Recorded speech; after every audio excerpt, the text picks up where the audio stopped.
So let's just jump in. Sure.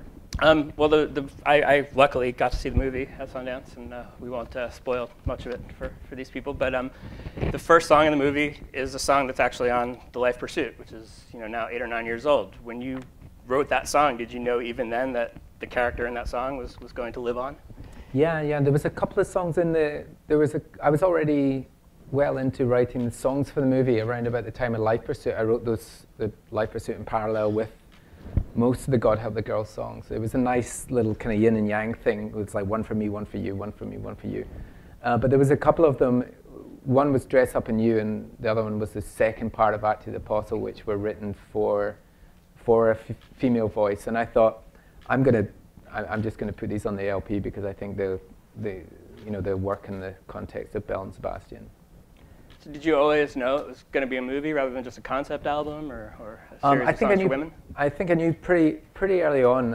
As you say, it was going to be a concept LP for women, like first a girl group and then just maybe different female singers. But within, by 2004, I was already getting ideas. The characters were getting pretty strong. Well, tell us, I'm sure a lot of people are probably fans and know a little bit about the God Help the Girl album, but tell us about the experience there where you put out an open casting call for people to help you with it. Sure, we did open casting in the film, and but originally we did open casting for the record as well. And what we kind of hoped was we would have this ready-made talent that would just come from nowhere, be able to sing the songs great, and almost be the character, someone that I could nurture through the film process as well. I was quite into taking somebody sort of brand new. There was a few more twists and turns. We got a great singer, Irish singer, Catherine Ireton, she pretty much sort of moved to Glasgow to make sure she was part of it. But and she, in a sense, she played the role of Eve all the way through the recording process, and then made it really far through the casting for the film as well. And she got pipped, by an actress. It was kind of tough on her, really.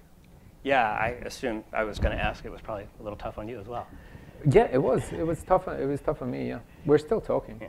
I mean, you're in a band where members have left. Was it similar to that kind of? No, it wasn't. No, it wasn't like that because when a member of the band leaves the band, that's you feel like you're really losing something, like an arm or a leg or something. But a film is a benign dictatorship, and so it didn't hurt me so much as probably Catherine. And go on. Oh, I was just going to say, breaking up is never easy, yeah. As ABBA sang. And I think I saw Barry, your producer at Sundance, said it's the real trick was finding someone who could act and sing. There's a lot of people who can sing but can't act, but sure. Not so many who could act and sing. But also the key thing, I mean, we trawled through those kind of talent schools and acting schools. The thing is, most actors can sing. They really can, and they do very well. And so but it was just going that extra level. Somebody who could just get inside it without coming across to stage school, and that's we ended up with Emily. Sure, Emily Browning, right? Emily Browning. Who's Australian, is that right? Yeah, she's Aussie. Yeah. That is one of the funny, ironic things about the movie, right? Is you didn't end up with any Scottish leads. Yeah, this is. I haven't done any Q&As or any interviews in Scotland. I've been kind of avoiding it because the first question would be like, "It's a Scottish film. Why is there no Scottish people in it?" And that's just the way the cookie crumbles. That's the way it worked out. And you resisted the temptation to ask them to try and do an accent, I trust. Do you know, they all volunteered. They all volunteered their accents. Somewhere I've got hidden away the Scottish tapes with Hannah and Emily all doing accents. In fact, Hannah was Cassie was going to be either from America or from south of England. So she tried an American accent, and that was as bad as Emily's Scottish accent. Well, we'll hope to see those on the DVD. Yeah, maybe. Well, there was a Kickstarter after the record, and at some point you hooked up with Barry Mendel, the producer, who he actually was just like any other person on the Belle and Sebastian website, I gather, sent you an email? Sure. Is Barry here? Did he make it? It'd be funny if he just came in. He's wandering the halls somewhere. Yeah, well, actually, Barry But Barry got in at a real early stage. I mean, it was 2005 that he emailed me, because I think I'd been making reference to a project in my online diary or something. He got wind of it, and he got in touch, and immediately we were like, okay, this is a big step. This feels really good, and that was really, you know, that was kind of concrete. He made it concrete.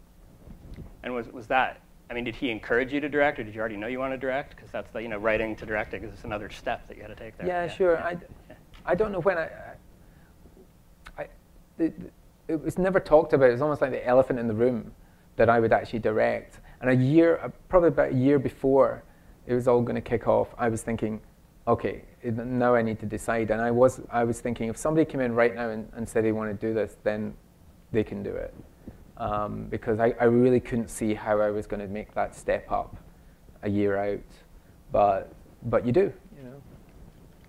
Well, and like my first reaction was, you think about it's just about the camera and knowing all this film language, but really, you know, it's the art, it's the look, it's the wardrobe, it's the dynamics of the cast, and you probably already know all that stuff from Belle Sebastian. You just said it's about the camera, and this guy here will tell you that a camera is no small thing. You know, well, that's sure.